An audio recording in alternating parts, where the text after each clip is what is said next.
भी मतलब पूरी तरह से विश्वास नहीं दे पा रहे कि हम दवाई खाने से बच ही जाएंगे। और ऐसे बहुत बहुत सारे केसेस हो रहे हैं कि डॉक्टर के पास जाकर भी लोग वापस नहीं आ पा रहे हैं। और डॉक्टर, मेडिसिन और मेडिकल साइंस भी इस महामारी से अ, असफल होते हुए दिखाई दे रहा है। सफलताएं कुछ ज़रूर है, लोग वापस भी आ रहे हैं, लेकिन उसकी बात नहीं की जा रही है वो कैसे और क्यों वापस आ रहे हैं। लेकिन जो वापस नहीं आ रहे उसकी बातें ज़्यादा हो रही है और उसकी वजह से हमारे मन में काफ़ी भय है। और उस भय से अगर हमें लड़ना है तो हमें जानना पड़ेगा कि हमारे शरीर और मन का आहार विहार क्या है, क्योंकि उसी से ही आज डॉक्टर भी बहुत सारे प्रयोग कर रहे हैं कि स्वयं स्वयं की सुरक्षा कैसे करें। जो इससे पीड़ित नहीं है और पीड़ित होने के लिए रोकने के लिए वो बहुत सारे इसी प्रकार के घर के जो नुस्खे हैं या घर में हमने कैसे सुरक्षित रहना चाहिए, भोजन पे कैसा ध्यान देना चाहिए, डाइट पे कैसा ध्यान देना चाहिए, व्यायाम को कैसे हमने ज़्यादा से ज़्यादा महत्व देना चाहिए जिससे हमारा स्वास्थ्य और रोग प्रतिरोधक शक्ति का विकास हो सके। तो मैं उम्मीद कर रहा हूँ कि आज के जो हम वर्ग में जो प्रयोग करने वाले हैं उसके लिए आपके पास किसी न किसी प्रकार का फल है, आपके पास में होगा। अगर केला है तो बहुत ही अच्छा है, क्योंकि केला इस बीमारी के रोग प्रतिकारक शक्ति को बढ़ाने के लिए बहुत ही अच्छा फल है, जिसमें हमें विटामिन डी है, कैल्शियम है, जो हमें शरीर को इस बीमारी से लड़ने के लिए हमें ज़रूरत है। अगर नहीं भी है तो किसी भी प्रकार का फल जो न्यूट्रिशंस होता है वो तो उसमें होता ही है।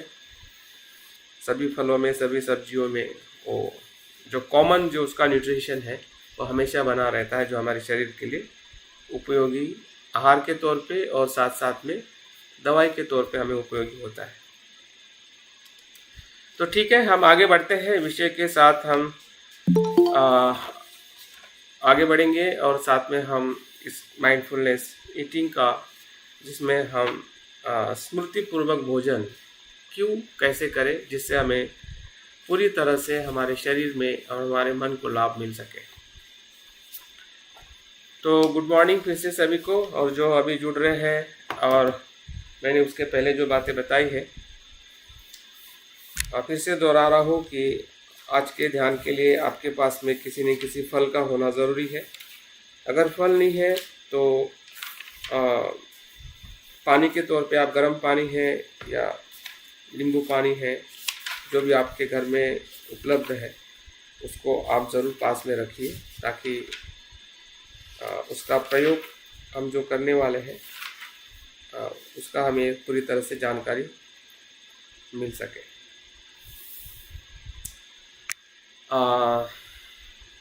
सभी को जय भीम, नमो बुद्धाय, शुभ प्रभात। हम धीरे धीरे कोर्स के बहुत सारे पहलू की तरफ हम बढ़ रहे हैं। मैं फिर से याद दिला रहा हूँ कि आपके व्यक्तिगत प्रयास के लिए मैंने जो 3 चीज़ें मांगी थी अभी बीते हुए 3 दिनों के प्रयास में, वो है कि आप भोजन किस प्रकार का ले रहे हैं उसकी सूची। आपके घर में, आपके शरीर में अगर किसी प्रकार की बीमारी है, रोग है, तो वो क्या है और कब से है, और उस दवाई के पीछे आपका महीने का कितना खर्चा होता है अंदाजे। आप घर में सॉफ्ट ड्रिंक ले रहे हैं क्या, जो ठंडा पेय है, और हम चाय कब और कितनी पी रहे हैं। ये जानकारी आपके लिए भी जानना बहुत ज़रूरी है, क्योंकि जब आज हम आहार की बातें कर रहे हैं तो हम सही में किस प्रकार का आहार हमने शरीर को देना चाहिए और किस प्रकार का आहार हमने नहीं देना चाहिए। ये तभी आप जान पाओगे कि आपके पास में इस प्रकार से कुछ पहले से प्रिपरेशन हो, या आप जान रहे हो कि आपका आहार कितना उपयोगी है और कितना अनुपयोगी है, या हितकारक है या अहितकारक है। और बुद्ध की शिक्षा हमें, जब हम स्मृतिमान होते हैं, जो बुद्ध की महत्वपूर्ण शिक्षा है जिसे हम सप्त बोधांग कहते हैं, 7 बुद्धि के अंग, जो बुद्ध ने इसी अंग से विकास करते हुए संबोधि को प्राप्त किया। और ये जो उपदेश ऐसे समय में ही फिर से बुद्ध अपने अनुयायी सारिपुत्र को कहते हैं कि उस समय एक गांव में बहुत महामारी आ जाती है, जिस प्रकार से ये महामारी चल रही है कोरोना की। कि बुद्ध के समय में भी गांवों में महामारी चलती है, लोग काफ़ी मर जाते हैं बीमारियों से। तो बुद्ध अपने सारिपुत्र जो शिष्य होते हैं उनको कहते हैं कि आप जाओ और गांव के सभी लोगों को ये सप्त बोधांग का उपदेश दो। तो ये उपदेश देने का अर्थ सिर्फ वहाँ पे जाके सारिपुत्र और उनके अनुयायी ने उपदेश नहीं दिया होगा जिस प्रकार से हम उपदेश को पढ़ते हैं, बल्कि वो उपदेश का जो आचरण है वो उन्होंने स्वयं भी किया होगा और लोगों को भी करवाया होगा, जिसके वजह से वो महामारी से दूर हुए होंगे या वो बीमारी से मुक्त हुए होंगे। तो वो सप्तबोधांग जो है स्मृति से शुरू होता है, और जब स्मृति उन्होंने बताई होगी तो वो स्वयं भी स्मृति से वहाँ पे लोगों के बीच में काम किया होगा, उनकी सेवा की होगी और लोगों को भी बताया होगा स्मृति से हमने अपने शरीर की स्मृति कैसी रखनी चाहिए, हमारी वेदनाओं की स्मृति हमने कैसी रखनी चाहिए, और लोगों ने सुना होगा और प्रयास भी किया होगा, तभी जाके उस महामारी से वो लोग मुक्त हुए होंगे। सिर्फ उपदेश दे देने से हमें लगता है कि हमें भी अचंभा लगता है कि ऐसे कैसे हो सकता है कि उपदेश सुन लेने से, जैसे कि हम भी तो उपदेश सुन रहे हैं तो हमारी जो महामारी क्यों हम उससे मुक्त नहीं हो रहे। और इसलिए मुक्त नहीं हो रहे क्योंकि उस उपदेश का जो आचरण का जो पहलू है वो हम समझ नहीं रहे, या कोई आपको समझा नहीं रहा है कि स्मृतिमान होने का अर्थ ये है कि हमें अपने शरीर के साथ सजग होना है। शरीर के साथ सजग होने का मतलब है कि आपके श्वास के साथ सजग होना है। और आप देखिए कि ये जो महामारी है श्वास के साथ जुड़ी हुई है। हम सांस ले रहे हैं, छोड़ रहे हैं, अगर उसको हम जागृति से करें, कुछ उसके साथ में हम एक्सरसाइज, अभी आज पुणे का जो हॉस्पिटल है वो इसी प्रकार की एक्सरसाइज सिखा रहा है। जो भी हम सांस ले रहे हैं, अपने जो फुफ्फुस है या लंग्स है उसको केंद्र में रख के हमें एक्सरसाइज करनी है। श्वास छोड़ना और बाहर लेना, बाहर छोड़ना, अंदर लेना, जिसे हम आनापानसति कहते हैं। शरीर के मूवमेंट करना, हाथ को ऊपर करना, हाथ को साइड में करना, लेकिन उसका पूरा केंद्र आपका लंग्स होना चाहिए कि श्वास को हम ले रहे हैं और छोड़ रहे हैं। इस जागरूकता के साथ हमारे जो लंग्स जो है उसकी जो शक्ति जो है या उसे जो एक्सरसाइज मिलती है, क्योंकि हम जागरूक नहीं होते हैं इसलिए ही वो जो लंग्स का जो कार्य जो है वो धीमे होता है और वो हमारे पे अटैक करता है। इसका मतलब यही हुआ। वो अपने एक नेचुरोपैथी के उद्देश्य से बता रहे हैं कि किस प्रकार से हमारा लंग्स ज़्यादा एक्टिव होता है, ज़्यादा क्रियाशील होता है, जिससे हमारे जो श्वास का समस्या हमें नहीं होगी। लेकिन हम बुद्ध के शिक्षा से देखें कि आनापानसति का वो एक्टिव मोड है कि आनापानसति को हमने कैसे करना चाहिए, जिसे माइंडफुलनेस कहते हैं, सजगता कहते हैं। और इस प्रकार से अगर हमने शरीर के प्रति सजगता रखी सांस लेते समय, बुद्ध ने भी वही बताया है, सांस लीजिए, आप चल रहे हैं तो चलने का ध्यान रखिए, बैठे हैं तो बैठने का ध्यान रखिए, आप खा रहे हैं तो खाने का ध्यान रखिए। आपके शरीर के भीतर जो अंग है उसको आप भीतर से देखें, कैसे कार्य हो रहा है, क्या उसके प्रति मेरी आसक्ति है क्या। आसक्ति तो सब दुख का कारण है, भय भी उसी का ही कारण है। मृत्यु का भय है, इसलिए हमें कोरोना का भय लग रहा है।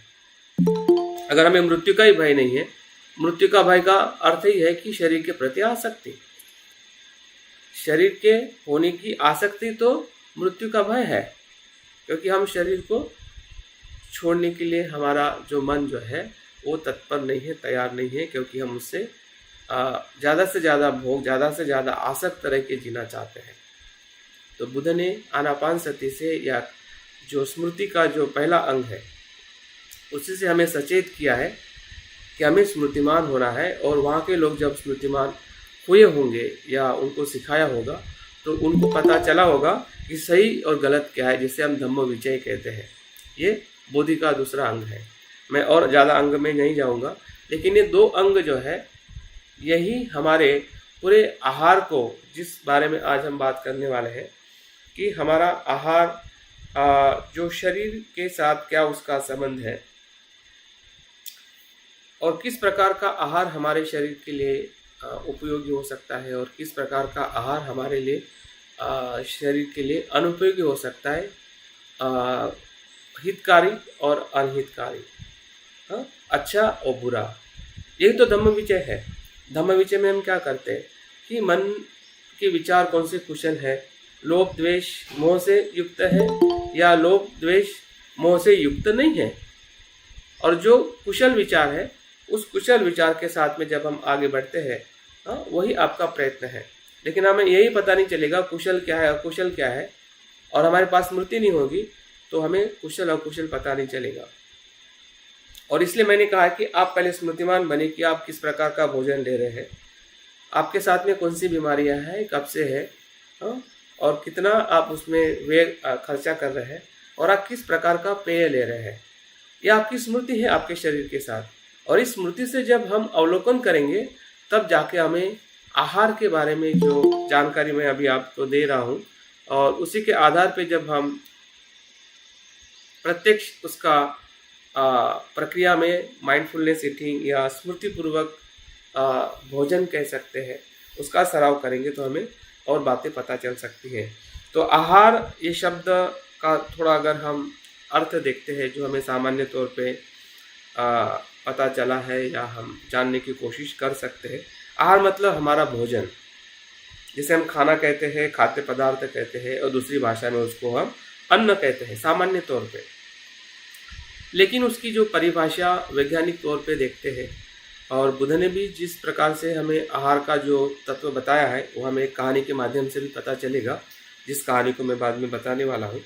लेकिन सामान्य तौर पे हम आहार इसी शब्दों से ज़्यादा परिचित है रोज के जीवन में, या हमारी समझ जो है उसके हिसाब से थोड़ा और उसका गहरा अर्थ देखते हैं वैज्ञानिक तौर पे। वो आहार इसे कहते हैं कि सभी जंतुओं को शरीर का संचालन करना, शरीर की वृद्धि और ऊर्जा प्राप्त करने के लिए भोजन की आवश्यकता होती है, वही भोजन है। भोजन का अर्थ क्या है कि शरीर को संचालन करने के लिए, उसकी वृद्धि करने के लिए और उसको ऊर्जा प्राप्त करने के लिए जिस वस्तु को हम ग्रहण करते हैं वो भोजन है। तो भोजन देख सकते हैं कि हम किसकी बात कर रहे हैं। बहुत मूल्यवान चीज़ है कि जो हम बाहर से लेते समय वो क्या है, कैसे है, अगर हमारे पास में जानकारी नहीं है तो हमारे भीतर वो क्या जा सकता है। और देखिए कि बीमारी का जो स्रोत जो है यही भोजन है।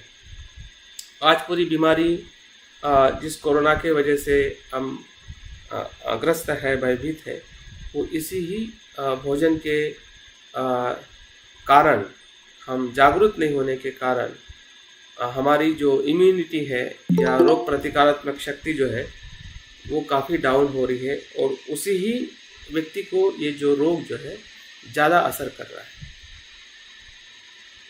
और जो बच के आ रहे हैं वो वही बच के आ रहे हैं कि जिसका इम्यूनिटी पावर उनके आहार विहार के वजह से स्ट्रांग होगा। नैसर्गिक तौर पे वही लोग इस बीमारी से बाहर आ पा रहे हैं। तो इसका जो सूक्ष्म अवलोकन अगर हम आज के कोरोना के प्रसंग में करते हैं तो आहार का जो मूल्य जो है वो हमें समझ में आ सकता है, जिस पे शरीर के तौर पे यही आहार है कि जिससे हमें शरीर को ऊर्जा और संचालन और वृद्धि को बनाए रखने के लिए हमें उपयोगी है। अगर हम मन के आहार की बात करें, शरीर के आहार की बात तो अभी ये पता चली है, मन के आहार की बात करें तो हमारे 4 प्रकार के आहार हो सकते हैं जो हमें समझ में आते हैं। हमारे विचार हमारा मन का आहार है। हमारी भावनाएं जो उत्पन्न होती है लोभ द्वेष मोह की या मैत्री करुणा मुदिता की, कुशल और अकुशल, और हमारे मन में जो कल्पनाएं आती है, विचार के अलावा भी जो हम कल्पना के माध्यम से भी अपने जीवन को मन के अंदर हम आहार लेते हैं। जैसे कि अभी भय की वजह से हम कल्पना करते हैं कि मेरा क्या होगा, मेरा भविष्य कैसा होगा, मेरा परिवार का भविष्य कैसे होगा, या पुरानी बातों को हम याद करके उस कल्पना में रहते हैं। तो ये सभी ये मन का आहार है। और चौथी जो बात है, संस्कार। संस्कार के बीज हम पूर्व जन्म से लेके अभी तक, और अभी के जो कर्म जो है उसकी जो छाप जो है, जो बचपन से लेके हमने काया वाचा मन से जो कर्म किए हैं, उसकी छाप जो हमारे मन के ऊपर हो चुकी है, हो रही है और अभी भी हो रही है। जो आप सुन रहे हैं, देख रहे हैं, वो कर्म कर रहे हैं, उस कर्म की जो छाप है वो हमारे संस्कार है। तो वो भी हमारे मन का आहार है। तो इस मन के आहार में भी दो प्रकार से होता है, कुशल और अकुशल। यही धम्म विचय है। भोजन में भी दो प्रकार का आहार होता है, हितकारक और अहितकारक। हाँ, उस आहार की सूची को भी हमें जानना पड़ेगा, तभी जाके हमारी जो स्मृति जो है और हमारा धम्म विचय जो है, एक हमें अच्छे आहार की तरफ या अच्छे जीवन की तरफ, जिसे हम सुख का जीवन कहते हैं, या इस बीमारी से अपने आप को बचाने का जो हमारा प्रयास है, वो कहीं ना कहीं सफल हो सकता है। अभी हम आते हैं कि बौद्ध धर्म में या बुद्ध की शिक्षा में या उनके उपदेशों में आहार क्या है। ये सामान्य तौर पे हमने देखा, जो आपको या हमें समझ में आता है। अभी हम बुद्ध की वाणी में या बुद्ध के उपदेशों में हम कुछ ढूंढते हैं, और मुझे बहुत सारे रेफरेंस मिले हैं। शायद आप भी उस रेफरेंस को पढ़ सकते हैं। पहला जो रेफरेंस मुझे मिला है वो है अंगुत्तर निकाय का। अंगुत्तर निकाय का अर्थ यह है कि बुद्ध की ऐसी शिक्षा का उसमें संकलन किया गया है, जिसमें अंक के माध्यम से, गिनती के माध्यम से उपदेश को बताया जाता था और याद किया जाता था। जैसे कि 1 क्या है, 2 क्या है, 3 क्या है। तो 1 क्या है तो बुद्ध बताते थे, या उनका जो मित्र अनुयायी होते थे, हाँ, उनके साथ में वो संवाद करते थे। जब भी समय मिलता था, हाँ, वो पूछते थे कि 1 क्या है, 2 क्या है। तो ऐसे इस प्रकार के जो 1 से लेके 2, 3, 25 ऐसे संख्या तक जो उपदेश संकलित किए गए थे, उसको अंगुत्तर निकाय कहते हैं। अंगुत्तर का मतलब अंक के आधार पर दिए हुए उपदेशों का संकलन या ग्रंथ, ऐसा हम कह सकते हैं। तो 4 मतलब क्या है, 4 आर्य सत्य। 3 मतलब क्या है, 3 लखन, 3 रत्न। तो इस प्रकार से उसे हम याद कर सकते हैं, चिंतन कर सकते हैं, और सरलता से हम अपने धम्म को और गहरा करने के लिए हमें मदद मिलती है। तो पहला जो प्रश्न जो है, 1 अंक का, जब एक अनुयायी दूसरे अनुयायी को पूछता है और जवाब देता है, तो बताते हैं कि 1 मतलब आहार। आहार, सभी प्राणी आहार पर आधारित है, ये 1 का मतलब है। कि वो किसी प्रकार का भी प्राणी हो, मनुष्य प्राणी हो या किसी भी प्रकार का जीव हो, वो किस पे आधारित है, आहार पर, जिसे हम भोजन कहते हैं। तो भोजन का मतलब यह है कि जीवन है। आहार के सिवाय जीवन अस्तित्व में हो ही नहीं सकता है, आ ही नहीं सकता है, और भविष्य में भी नहीं, अभी भी नहीं, और भूतकाल में भी नहीं। तो जो भी मनुष्य का जीवन है या सभी प्राणियों का जीवन है इस पृथ्वी तलाव पर, इस ग्रह पे या अन्य ग्रह पे भी अगर कहीं जीवन मिलने का चांस है या मिल सकता है या हो सकता है, तो वो आहार पे आधारित ही जीव है। और वो आहार जो है वही मनुष्य को या जीव को जीवित रखने के लिए मदद करता है। अगर हम बुद्ध के समता ध्यान को हम देखते हैं, तो समता ध्यान के अंदर भी 40 प्रकार का जो कम्मठान जो है, उसके अंदर भी एक जो कम्मठान जो है आखिरी 40वां नहीं 39वां, उसके अंदर आहार के बारे में बात की गई है कि भिक्षुओं ने आहार कैसे लेना चाहिए और किस प्रकार का आहार लेना चाहिए, और आहार पे हमने किस प्रकार से जागरूक रह के उसका अनुसरण या उसका उपयोग करना चाहिए।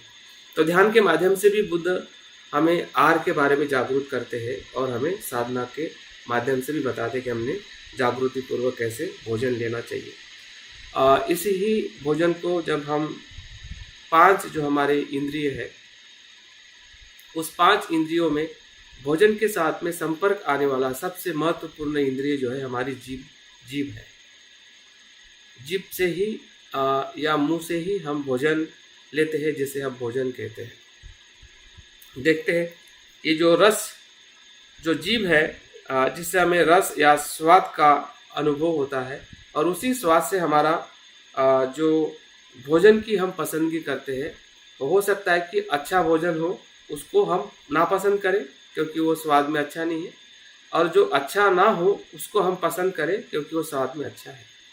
और यही कहीं ना कहीं हमारी स्मृति फेल हो जाती है, हम अजागरूक रहते हैं और हम स्वाद के चक्कर में क्या क्या होता है। देखिए कि स्वाद का मजा तो सिर्फ 1 या 2 इंच जो जीभ जो है उसको होता है। देखिए यही से हमारी बीमारी की शुरुआत है और यही से हमारा आरोग्य की शुरुआत है। जीभ का जो गुण है वो आप देखिए, वो क्या करती है कि वो स्वाद देती है, लेकिन वो 2 इंच का स्वाद होता है हमारे शरीर में, पर उसका जो दुष्परिणाम है पूरे शरीर को भोगना होता है। जो भी हम अगर जो शुद्ध भोजन है, लेकिन स्वाद के कारण उस शुद्ध भोजन को, संतुलित भोजन को हम हमेशा साइड में रखते हैं, क्योंकि हम स्वाद के कारण जो असंतुलित भोजन है, जो अहितकारी भोजन है, फिर अगर हम सूची निकालते हैं सुबह से लेकर शाम तक, तो हमारे पीने में सबसे बड़ी चाय आती है क्योंकि वो स्वाद हमें मिल चुका है। और अनेक प्रकार के जो भोजन है वो भोजन भी कहीं ना कहीं हम उस स्वाद की वजह से ही लेते हैं। तो देखते हैं कि बुद्ध का जो उपदेश भिक्षुओं को एक कहानी के माध्यम से वो बताना चाहते हैं कि किस प्रकार से हमारी जो स्वाद की जो तृष्णा जो है वो सिर्फ हमें रोग ही देती नहीं है, बल्कि वो गुलाम भी बना देती है। वो गुलामी का भी एक सबसे बड़ा कारण है, और इस कहानी के माध्यम से वो हमें बताना चाहते हैं। अगर आपने राजाओं की कहानी पढ़ी होगी या जो युद्ध विजय होने का सूक्ष्म कारण कहीं देखा होगा, तो 2 प्रकार की तृष्णाएं ज़्यादा होती है कि जो बड़े बड़े महाराजा है या अपनी राज्य सत्ता को गंवा देते हैं या दूसरा राजा उसको प्राप्त करता है, उसके अंदर 2 प्रकार की तृष्णा है, एक रस तृष्णा और एक स्त्री तृष्णा। इसी के वजह से सब युद्ध हुए हैं अभी तक, और उसी के वजह से ही घर के अंदर भी युद्ध होते हैं और संघर्ष होता है। और दुख का कारण कहीं ना कहीं हमारी जो रूप तृष्णा है, स्त्री को पुरुष के लिए, पुरुष को स्त्री के लिए, या स्वाद तृष्णा है, इसी के वजह से सब कुछ हमारे शरीर में या हमारे परिवार में दुख उत्पन्न होता है। तो उसकी कहानी के माध्यम से हम देख सकते हैं कि बुद्ध इस कहानी में क्या बताना चाहते हैं। बुद्ध एक कहानी बताते हैं कि एक हजारों साल पहले या कुछ साल पहले एक राजा था, और उस राजमहल में एक माली था जो राजा के बगीचे में उनको फूल है या सब कुछ ला के देता था। और मालिक के पास बहुत बड़ा बगीचा था जो देखभाल करता था। एक दिन जब राजा मालिक को पूछता है कि मैंने देखा है और सुना है कि तुम्हारे बगीचे में एक बहुत ही सुंदर ऐसा जो पक्षी जो है, जिसे हम शामरुख कहते हैं, वो तुम्हारे बगीचे में आता है, और मैं चाहता हूँ कि वो जो पक्षी जो है वो राजमहल में आप लेके आओ, तो क्या तुम लेके आओगे?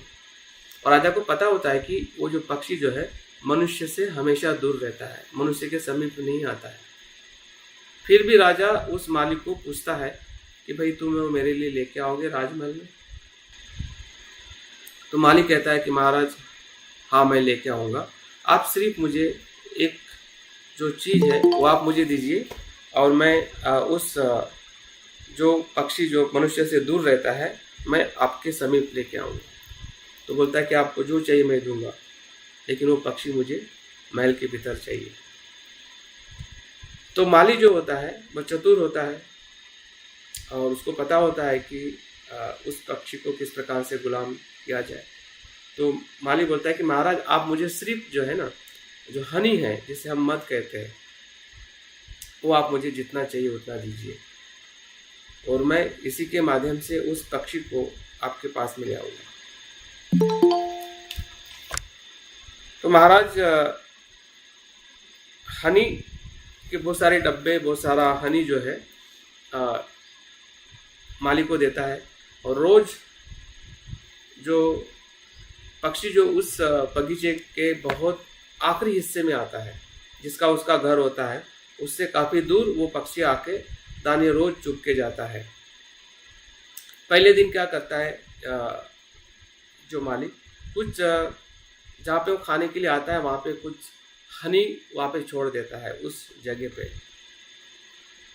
तो वो पक्षी जब दूसरे दिन आता है और दाने चुगने लगता है तो उसको कुछ मिठास अनुभव होती है, जो मिठास उसको बहुत पसंद आती है। दूसरे दिन फिर से आता है तो जो माली जो है ज़्यादा हनी आसपास के जो पेड़ पौधों पे डालता है और उसके वजह से वो जो पक्षी जो है अधिक समय तक उस बगीचे में रहता है। धीरे धीरे वो समीप आने लगता है, जिधर मालिक की जो कुटी होती है या उसका काफ़ी अच्छी तरह से उसके समीप आके वो रोज हनी खा के वो चला जाता है। तो पक्षी को ऐसा लगता है कि जो इंसान है अच्छा है, क्योंकि उसको मध खाने को मिलता है और उसको हानि भी नहीं। ऐसा 2 दिन 3 दिन 4 दिन चलता है और फिर चौथे या 5वें दिन जो माली है हनी को और पेड़ पौधों को ज़्यादा लगाता है और धीरे धीरे उस पौधे की मार्ग जो है वो राजमहल के तरफ होता है। उधर लेके जाते जाते सभी पौधों पे हनी डालता है और उसी के पीछे पीछे जो शाहमृग जो है वो राज दरबार के भीतर तक उसको पकड़। इस प्रकार से ये कहानी बताने के बाद बुद्ध अपने शिष्य से पूछते हैं, आप मुझे बताइए कि ये जो पक्षी जो है कि जो मनुष्य के समीप न जाने वाला, वो समीप गया और गुलाम भी हुआ, तो इसके लिए क्या कहा? तो एक भिक्षु, एक शिष्य बताता है कि भगवान, ये जो माली जो है, माली बहुत चतुर था, ये माली के वजह से ये जो पक्षी है गुलाम हुआ है और अपने अस्तित्व को उन्होंने खो दिया है। तो बुद्ध कहते हैं कि ऐसा नहीं। फिर दूसरे भिक्षु बोलते हैं कि भगवान, ये हनी के वजह से हुआ है, हनी कारण है, हनी के वजह से वो गुलाम हुआ है। तो बुद्ध कहते हैं कि यह भी सही नहीं है। तो बुद्ध फिर बाद में स्वयं बताते हैं कि ये जो पक्षी जो गुलाम हुआ है वो ना मालिक की वजह से हुआ है, ना हनी के वजह से हुआ है, बल्कि उसकी रस तृष्णा जो थी उसके वजह से हुआ। ये रस तृष्णा के कारण, इसमें हनी कारण नहीं है, ना मालिक कारण है। उसकी स्वयं की जो रस तृष्णा थी, जो उसके जीभ पे वो करके जो उसने अपने आप को गुलाम किया है, न कि हनी ने, न कि माली ने। तो उसी प्रकार से हम जो भोजन है कितना ज़रूरी है और उस तृष्णा को हम बढ़ा रहे हैं या कम कर रहे हैं। और बुद्ध का पूरा धर्म ही तृष्णा से मुक्त होने का है। हम भी चाहते हैं कि मैं दुखों से मुक्त हूँ या बनूँ। तो दुखों से मुक्त होने का और बनने का अगर कई मार्ग है तो इसी रस तृष्णा पे हमें ज़्यादा से ज़्यादा कार्य करना पड़ेगा। अगर रस तृष्णा पे हम कार्य ना कर सके तो हमें दोनों प्रकार का नुकसान है। शरीर का स्वास्थ्य भी खराब होने वाला है या हो चुका है, कोई हमें रोगों से बचा नहीं पाएगा और होने वाले दुख से प्रकार से हमारा जो मन से जो हम मुक्त होना चाहते हैं, आसक्ति से मुक्त होना चाहते हैं, वो आसक्ति से भी हम मुक्त नहीं हो पाएंगे, क्योंकि हमारी रस तृष्णा कभी भी हमें आसक्ति से मुक्त होने नहीं देगी।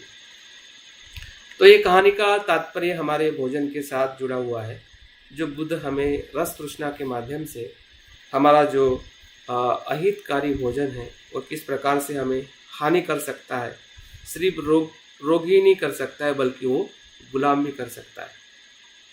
और गुलामी किस हद तक हो सकती है, हाँ, इसकी हम कल्पना भी नहीं कर सकते हैं। हाँ, कि राजा महाराजा जो युद्ध हुए हैं, जो आसक्ति निर्माण होती है वो इसी ही रस तृष्णा के कारण या रूप तृष्णा के कारण ही सबसे अधिक आसक्ति हमारे संसार में जीवन में दिखाई देती है। तो हम भी उसी के ही संसार में हैं, हम उसी ही मन में हैं। तो अगर हम इससे सजग होते हैं तभी हमारा धम्म विचय जो है और जागरूक होता है। अगर हम सजगता से नहीं देखेंगे तो धम्म विचय भी अपने आप निर्माण नहीं होगा। किसी के कह देने से, किसी के सुन लेने से कि ये अच्छा है, ये बुरा है, ये अच्छा खाना है, ये अच्छी दवाई है, और उसी को आप अच्छा मान के आप स्वीकार करोगे तो वो अच्छा होने वाला नहीं है, क्योंकि आप खुद स्मृतिमान नहीं हो कि आपके शरीर के साथ आप क्या हो रहा है, आपका अनुभव नहीं होगा। तो वो किसी की भी दवाई, किसी का भी मार्ग अगर हमें अच्छा लगता भी हो, बुद्ध का हो या बाबा साहब का हो, तो वो मार्ग हमारे लिए मतलब एक क्या कहते हैं कि हमारे पास पैर है लेकिन आंखें नहीं हैं, तो हम चल नहीं सकते, ज़्यादा दूर तक हम सही तरीके से चल नहीं सकते। या आपके पैर कितने भी अच्छे हो, लेकिन अगर आंखें नहीं हैं, अगर आंखों की रोशनी नहीं है तो हम आगे नहीं बढ़ सकते। तो आंखें की रोशनी ही स्मृति है, तभी हम सही तरीके से कदम उठा के, कदम चला के हम चल सकते हैं। बुद्ध की और एक बात हमें विनय पिटक के नियमों में हमें दिखाई देती है कि भिक्षुओं के लिए उनके कैसे नियम थे, और उसी ही नियमों के आधार पे जो हम ध्यान करने वाले हैं, जिसे हम सजग भोजन कहते हैं, स्मृतिमान पूर्वक हमें भोजन ग्रहण करना है, वो उसी ही नियम पे आधारित पूरे विश्व में इस प्रक्रिया को किया जाता है। जो विशेष प्रकार के जो न्यूट्रिशन है या साइंटिस्ट है, इस ध्यान को करके बताना चाहते हैं कि अगर हम जागृति पूर्वक भोजन कहते हैं या जागृति पूर्वक अगर हम भोजन करते हैं तो उसके लाभ शरीर में किस प्रकार से हो सकते हैं। इसके प्रयोग हो चुके हैं, विशेषता फूड इंडस्ट्री में इसका प्रयोग हुआ है कि एक 10 लोगों को एक ऐसा न्यूट्रिशन फूड दिया गया जिसमें सब कुछ मूल तत्व थे, पोषक तत्व थे, और 10 व्यक्तियों को ऐसा फूड दिया गया कि जिसके अंदर न्यूट्रिशन कम था। दोनों का जब ऑब्जर्वेशन किया गया कि जो जिसके पास में पूरा न्यूट्रिशन फूड था, अब वो ऐसे ही खा रहे थे, न जान के और मतलब सही तरीके से नहीं खा रहे थे। जिनके पास न्यूट्रिशन फूड कम था उसको माइंडफुलनेस एक्सरसाइज बताई थी कि आप जागृति से खाइए, ध्यान से खाइए, धीरे धीरे खाइए। और उस प्रकार से जब उनका प्रयोग किया गया, उसका जब रिजल्ट देखा कि किस पे सबसे ज़्यादा न्यूट्रिशन फूड का अच्छा असर हुआ है उनके शरीर पे, तो हमें ऐसा लगता है कि ज़्यादा न्यूट्रिशन फूड खा लेने से हमारा शरीर अच्छा ही होता है, ऐसा उस परीक्षण में दिखाई नहीं दिया। लेकिन जिसका कम न्यूट्रिशन फूड था, फिर भी जब उन्होंने जागृति से खाया तो उसके रिजल्ट उस न्यूट्रिशन फूड खाने वाले के गुड से या ग्रुप से बहुत ही अच्छे आए।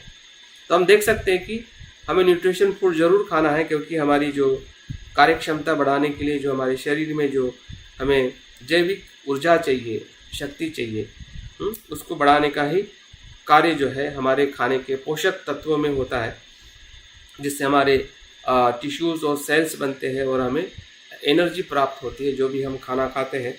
और उसमें 7 प्रकार के जो पोषक तत्व जो है वो हमारे शरीर के भीतर हमारे शरीर के गतिविधि को चलाने के लिए हमें हमेशा मदद करते हैं। और उसी की वजह से हमारा शरीर भोजन के माध्यम से जो हम न्यूट्रिशंस लेते हैं, और न्यूट्रिशन का ही अर्थ जो है हितकारिक भोजन, क्योंकि हितकारिक भोजन में ही न्यूट्रिशन अधिक होते हैं।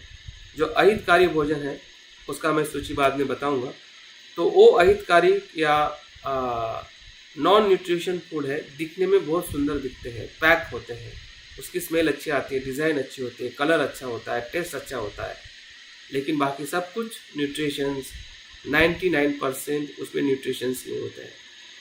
फिर भी उसी फूड के तरफ हमारा मन, हमारी आंखें, हमारा स्वाद, हमारा पैसा, हमारा पूरा डिपेंडेंसी जो है पूरे भोजन की, वो उसके तरफ ही रहती है। तो न्यूट्रिशन फूड के तरफ हम जब देखते हैं तो उसके अंदर कार्बोहाइड्रेट्स होता है सही प्रमाण में, जो हमारे शरीर में ऊर्जा और विटामिन की निर्मित करता है। प्रोटीन्स है, फैट्स है, विटामिन्स है, हाँ, न्यूक्लियस एसिड है, मिनरल्स है और पानी है। ये 7 प्रकार के जो हमारे न्यूट्रिशन, जिसे हम पोषक तत्व कहते हैं, जो हमें भोजन से प्राप्त होते हैं। और भोजन के इस 7 तत्वों को जो हिस्सा जो है उसकी शुरुआत फूड से होती है, आहार से होती है। अगर आपका आहार का चयन अगर सही रहेगा तो बाकी जो चीज़ें हम देख रहे हैं कि उसके जो न्यूट्रिशंस बनाने का जो कार्य जो है वो आपके भीतर का डाइजेशन सिस्टम करता है। जो हमने पहले या दूसरे प्रकरण में या अध्याय में हमने देखा था कि हमारा डाइजेशन सिस्टम किस प्रकार से होता है, उसका भी मैं एक आपको वीडियो बताऊंगा ताकि हमारा जो ध्यान है और अच्छी तरह से हो सके कि हमने अपने पूरे भीतरी प्रक्रिया को हमने खाते हुए हमारे शरीर के साथ में क्या होता है और किस प्रकार से ये जो हम कार्बोहाइड्रेट्स खाते हैं वो आहार के माध्यम से, जैसे कि गेहूँ है, चावल है, मक्का है, बाजरा है, ज्वार है, ये सभी कैसे पदार्थ है कि जिससे हमें 50 to 70% जो एनर्जी जो है हमें कार्बोहाइड्रेट से मिलती है। हमारे शरीर का सबसे बड़ा हिस्सा जो है, जो विटामिन्स और न्यूक्लियस और भोजन को पचाने का जो कार्य करता है, वो यही पदार्थ करता है और वो हमारे डाइजेशन सिस्टम के साथ पूरी तरह से जुड़ा हुआ है। क्योंकि भोजन की शुरुआत जब डाइजेशन सिस्टम से गुजरती है और डाइजेस्ट जो होता है वही आपके बॉडी के अंदर एब्जॉर्ब होता है। अगर वो गलत एलिमेंट होगा या गलत तत्व होगा जो आपके शरीर को हानिकारक होगा तो समझ जाइए कि बीमारी का स्रोत हमारा शरीर बन जाएगा। अगर वो खाना और हमारा डाइजेशन सिस्टम अगर सही है, इसी डाइजेशन से और हमारे गलत आहार की वजह से और गलत सोच की वजह से हमारे जीवन में आ चुकी है।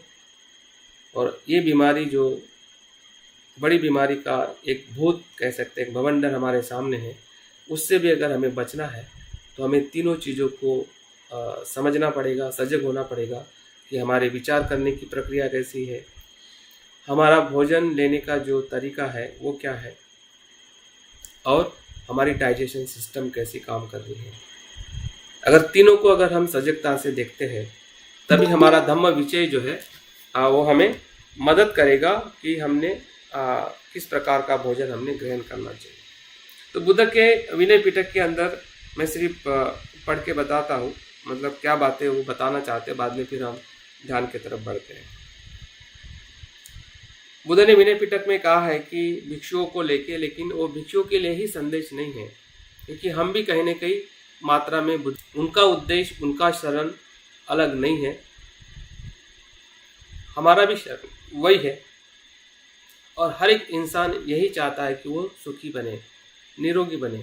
संसार में बोध हो या बोध ना हो, हर एक मनुष्य सुख चाहता है, सुख की कामना करता है, सुख के शरण में जाना चाहता है और दुख से वो मुक्त होना चाहता है। यही कामना है, यही धर्म है। वैश्विक मनुष्य का धर्म कुछ अगर है तो वो सुख की शरण जाना चाहता है, सुखी होना चाहता है और दुख से मुक्त होना चाहता है।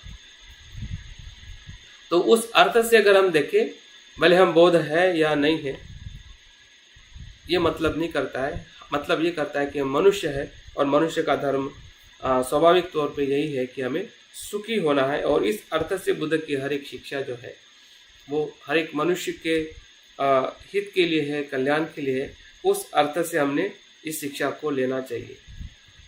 तो बुद्ध क्या बताते हैं कि सबसे पहले हमने हमारे चीवर का संयम रखना चाहिए। बुद्ध क्या कहते हैं कि आप जहाँ पर भी भोजन के लिए जा रहे हैं या हम भोजन कर रहे हैं तो हमारे जो वस्त्र है उसका हमने संयमित होके हमने उसको पहनना चाहिए, या संयमित होके उसका हमने क्या कहते हैं परिधान करना चाहिए, उसके प्रति हमें सजग। दूसरा जो बताते हैं कि हमारे पात्र शुद्ध होने चाहिए, जिस पात्र में हम भोजन ले रहे हैं। देखिए कि जागृति आज हमारे लिए कितनी महत्वपूर्ण है। आज हमें यही बताया जाता है कि बार बार हाथ धोइए, हाँ, आपके टेबल को, आपके वस्तुओं को साफ रखिए। आज के परिप्रेक्ष्य में भी हम देखते हैं कि पात्र धोकर रखना चाहिए और इस्तेमाल करना चाहिए। बाद में बताते हैं कि गांव में जब आप जाते हैं तो आपने जागृति से जाना चाहिए। आपकी जो नज़र है वो पूरी तरह से झुकी हो, हाँ, आजू बाजू की चीज़ का अवलोकन न करते हुए सिर्फ आपके रास्ते से आपको आगे जाना है। तो हमारा भी जो ध्यान जो है, जब हम खाना खा रहे रहते तो हमारा ध्यान भी उसी जगह पे होना। हंसना और मजाक नहीं करना चाहिए जब हम खाना खाते हैं। बुद्ध और आगे बताते हैं कि हमने प्रसन्नता से बैठना चाहिए, सुख से बैठना चाहिए जब हम भोजन करते हैं। और बताते हैं कि दोनों हाथ में पात्र लेके हमने भोजन लेना चाहिए। भोजन को सभी को बराबर देने के लिए हमने बताना चाहिए। अगर हम घर में मिलके हम खाना खा रहे हैं तो बुद्ध भी उस समय बताते हैं कि जो भी हमारे भिक्षु है, उनको सभी को समान भोजन मिले, इसकी हमें जागृति रखनी चाहिए। जो भोजन हमें मिल रहा है उसका सत्कार पूर्ण भोजन हमने ग्रहण करना चाहिए। जिसने भोजन बनाया है उसको हमने थैंक्स कहना चाहिए, मन ही मन या शब्दों से भी हम कह सकते हैं, क्योंकि वो भोजन बनाने में बहुत सारे लोगों का हाथ है। जो घर में हमारे गृहिणियाँ है, माता है, पत्नी है, बहन है, या हम भी खुद पुरुष भी अगर हम भोजन बना रहे हैं, हाँ, तो उसको हमें सत्कारित करना चाहिए, सम्मान करना चाहिए, पुण्यानुमोदन करना चाहिए। और इसके पीछे जो पूरी श्रृंखला जो है भोजन आपके घर में आने तक, व्यापारियों की श्रृंखला है या किसानों ने जो बोया है और उसके माध्यम से हमें भोजन मिला है, तो सभी का हमने सत्कार करना चाहिए। मन ही मन उनको हमने याद करना चाहिए कि भोजन हमें इस पात्र में हमें मिल पाया है। तो ये भी जागृति का ही हिस्सा है। और भोजन करते समय पात्र की ओर हमने जागृति से देखना चाहिए कि जिस पात्र में हमें भोजन मिला है। बुद्ध और बताते हैं कि हमने मात्राओं को ध्यान में रख के भोजन करना चाहिए। जैसे कि आज पूरे आयुर्विज्ञान शास्त्र में यह कहा जाता है कि हमारा खाना जो है, 1/3 खाना खाना चाहिए और 1 भाग हमने हमेशा खाली रखना चाहिए पानी और हवा के लिए। ठूस ठूस के भर भर के खाने से ही स्वाद की तृष्णा ही हमें ठूस ठूस के भर के खाने के लिए बताती है। तो वही हमारे रोग का कारण हो सकता है अगर हम नियम का या जागृति से अगर हम आचरण ना करें। घास खाते समय भी बुद्ध बताते हैं कि हमने खाना खाते समय ऐसे जो आवाज़ें आती है या पूरा हम हाथ अंदर डाल देते हैं, हाँ, इस प्रकार से हमें भोजन नहीं करना चाहिए। जब भी हम खाना ले रहे हैं तो तभी हमारा मुंह खोलना चाहिए कि जब हम खाना भीतर घास लेके जा रहे हैं, हाँ, और इस प्रकार से जो हमारा घास जो है हमने चबा चबा के खाना चाहिए, जिसके वजह से हमारा जो पचन जो है, ऐसा कहते हैं आयुर्विज्ञान में कि दांतों का काम आंतों को नहीं देना चाहिए। अगर हम दांतों का काम आंतों को देंगे तो हमारा डाइजेशन सिस्टम कभी भी अच्छा नहीं होता है। और मुझे लगता है कि यही हमारे घर में होता है कि हम दांतों का काम आंतों को देते हैं, हम दांत से चबाते ही नहीं हैं। और नहीं चबाने की वजह से जो भोजन जो है वो आधा अधूरा ही भीतर जाता है और पूरी तरह से उसका डाइजेशन ही नहीं हो पाता है। और वही रोगों का कारण, उसी का जो अपचन जो वस्तुएं जो होती है, जिसे हम टॉक्सिन कहते हैं या जहरीले पदार्थ कहते हैं, वही जहरीले पदार्थ भीतर घूमते हैं, ब्लड में जाके कोलेस्ट्रॉल हो जाता है। वही जहरीले पदार्थ आपके घुटनों में जहाँ पे भी जोड़ है वहाँ पे चला जाके दर्द होने लगता है। पेट में ऊपर गया तो वो सिर का दर्द होता है, माइग्रेन बन जाता है। नीचे की तरफ गया तो पैर का दर्द हो जाता है। दिल के तरफ गया तो हृदय या डायबिटीज़, सभी प्रकार की बीमारियां होती हैं। हमें लगता है कि बीमारी आई कहाँ से, बीमारियां और कैसे नहीं आई कि आप जब चबा रहे थे तब आप जागरूक नहीं थे और पूरी तरह से आपने चबाया नहीं, और वही काम जब आँत को करना पड़ता है तो आँत का काम इतना दूसरा काम जो है वो भूल जाती है और इसी में लग जाती है। जो काम आपका दांतों का था वो आंतों को करना पड़ता है, और बाकी जो उसका काम है वो कर नहीं पाती है कि उसके अंदर जो आपको विटामिन्स बनाना है, मिनरल्स बनाना है, तो उसका वो कन्वर्शन नहीं कर पाती है, वो जहरीले पदार्थ के तौर पे हमारे शरीर में घूमते रहता है। और इसलिए भोजन की जो जागृति जो बुद्ध ने विनय में बताई है, और उसी ही विनय के आधार पर या ध्यान के माध्यम से अगर हम अपने भोजन को देखते हैं, सजग होते हैं, और हमारी जो जागृति जो है, आप जो अहितकारी जो भोजन है वो सबसे पहले हमने क्रॉस करना चाहिए। उसकी मैं सिर्फ सूची बता रहा हूँ, आप आपके घर में उस भोजन को पहचानिए, और जब तक आप गलत आहार के भोजन को आप क्रॉस नहीं करोगे तब तक हमारा जो भी आहार है या आहार से मिलने वाले हमें लाभ है, हमें नहीं हो पाएंगे। तो पहली सूची के अंदर हमें सफ़ेद चीनी जो है, सफ़ेद नमक है, या दूध का प्रमाण भी हमने कम करना चाहिए। ये तीनों जो सफ़ेद चीज़ें हैं, सफ़ेद इसको वाइट पॉइजन कहते हैं।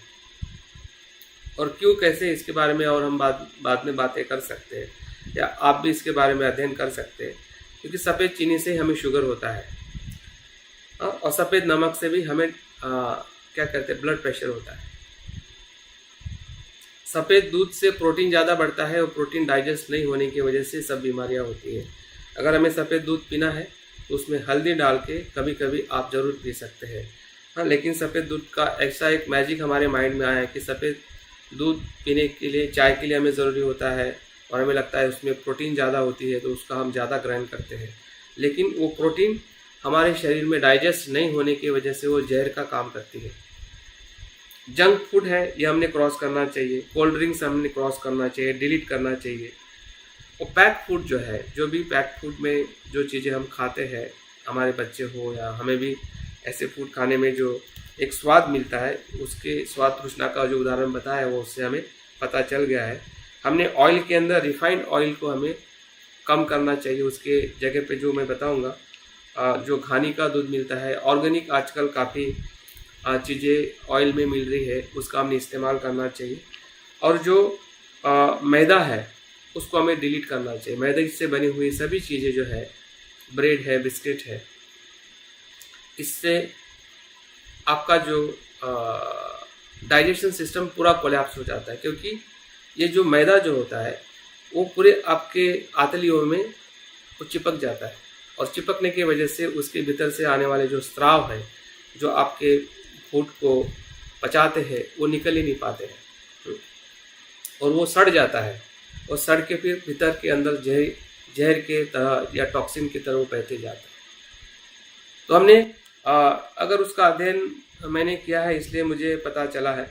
आप भी स्वयं इसके बारे में सजग हो जाइए, और उसके बदले हमने क्या लेना चाहिए। सफ़ेद चीनी के बदले हमने गुड़ और जो ऑर्गेनिक चीनी आ रही है या खांड आ रही है, उसका हमने इस्तेमाल करना चाहिए। सफ़ेद नमक के बदले हमने संदे नमक है, जो काला नमक भी कहते हैं, हम पहले घर में वही इस्तेमाल करते थे, उसका हमने ज़्यादा से ज़्यादा इस्तेमाल करना चाहिए।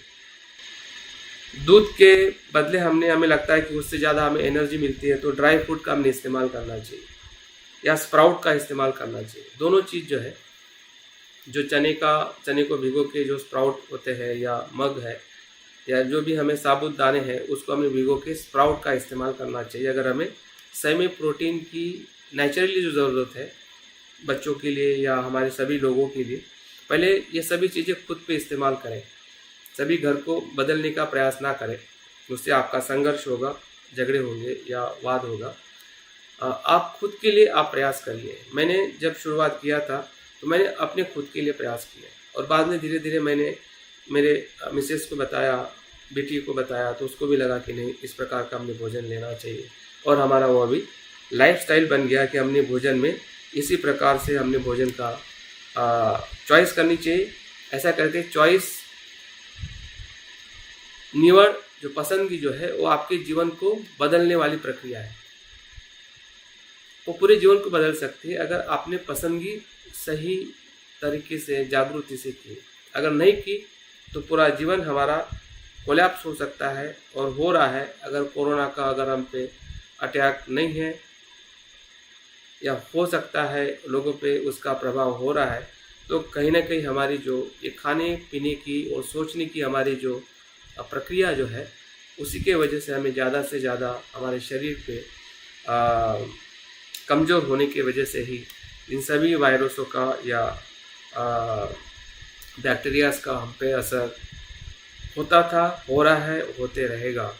अगर बचना है तो यही मार्ग है कि हम अपने आप को, अपने परिवार को या लोगों को बचा सकते हैं। अगर हम अपने खान पान में हम बदलाव करें और जंक फूड के जगह पे हम फ्रूट्स है या सलाद है, कोल्ड ड्रिंक्स की जगह पे हम क्या कहते हैं, नींबू पानी है, या चाय की जगह पे हम हर्बल टी है, या ऐसे जो भी टीज जो आ रही है जिसमें शुगर ना हो, दूध ना हो, इस प्रकार का अगर हम पसंद करते हैं। रिफाइंड ऑयल की जगह पे जो घानी का तेल आपके आसपास में मिलता हो या नहीं मिल रहा है, तो ऑर्गेनिक जो ऑयल आ रहा है जिसमें उसी प्रकार से उसका मतलब प्रोडक्शन हो रहा है कि जो रिफाइंड ऑयल हमारे शरीर के लिए बहुत ही हानिकारक है। मैदे की जगह पे हमने, गेहूं की जगह पे भी हमने ज़्यादा से ज़्यादा ज्वार और ज्वार खाना चाहिए, क्योंकि ज्वार में सबसे ज़्यादा फाइबर होता है। अगर हम गेहूं भी खा रहे हैं तो गेहूं भी हमें ज़्यादा पीसना नहीं चाहिए, थोड़ा उसका जो प्रमाण जो है गेहूं का आटे का, वो थोड़ा जाड़ा रहना चाहिए ताकि उसमें हमें फाइबर मिल सके। ज़्यादा पिसा हुआ आटा जो है उसमें जो फाइबर्स जो होते हैं, जो आपके डाइजेशन सिस्टम में, आपके बॉडी में हेल्प करते हैं, वो नहीं के बराबर होते हैं। और जब वहाँ पे फाइबर नहीं होगा तो समझ जाइए कि हमारी डाइजेशन सिस्टम को कोई बचा नहीं सकता। और डाइजेशन सिस्टम जिसकी वीक है तो समझ जाइए कि हमारी जो रोग प्रतिरोधक शक्ति भी ज़्यादा समय तक स्ट्रांग रह नहीं सकती है, ना हम उसको बचा पाएंगे, ना कोई ऐसी दवाई है कि जो आपके रोग प्रतिकारात्मक शक्ति को बचा सके। रोग प्रतिकारक शक्ति को आपका जो आहार है, विहार है और आचार है, वही बचा सकता है, और वो स्वयं से ही शुरू होता है और स्वयं से ही हम उसको खराब कर सकते हैं। और इसलिए बुद्ध की जो बात है, अत्तदीप भव, अत्तानि अत्तानो नातो, हम स्वयं खुद के मालिक हैं। और जब हम खुद स्वयं के मालिक हैं तो उस मालिक की जिम्मेदारी हमारी स्वयं की है कि हम अपने शरीर का स्वास्थ्य, शरीर का आहार, स्वाद के प्रति हमारी जागृति, और जो जागृति से भोजन लेने का जो तरीका जो बुद्ध ने बताया है, अगर हम इस्तेमाल करते हैं तो निश्चित ही है कि हमारा जो जीवन जो है हमें सुख देने वाला होगा। हमारा शरीर हमें ज़्यादा से ज़्यादा निरोगी रहेगा, रोग से हम मुक्त रहेंगे। तो मैं आपको अभी एक वीडियो शेयर कर रहा हूँ जो 4 मिनट का है। इसको आप देखिए और मैं उसका विश्लेषण भी करूँगा और समझने का हम प्रयास करते हैं कि हम जो भोजन करते हैं उस सही में हमारे शरीर के साथ में क्या होता है, और बाद में फिर हम भोजन को प्रत्यक्ष रूप में जो आपके पास में फल है या जो भी पेय है उसको भी हमने कैसे इस्तेमाल करना है, उसका भी हम प्रयोग करते हैं।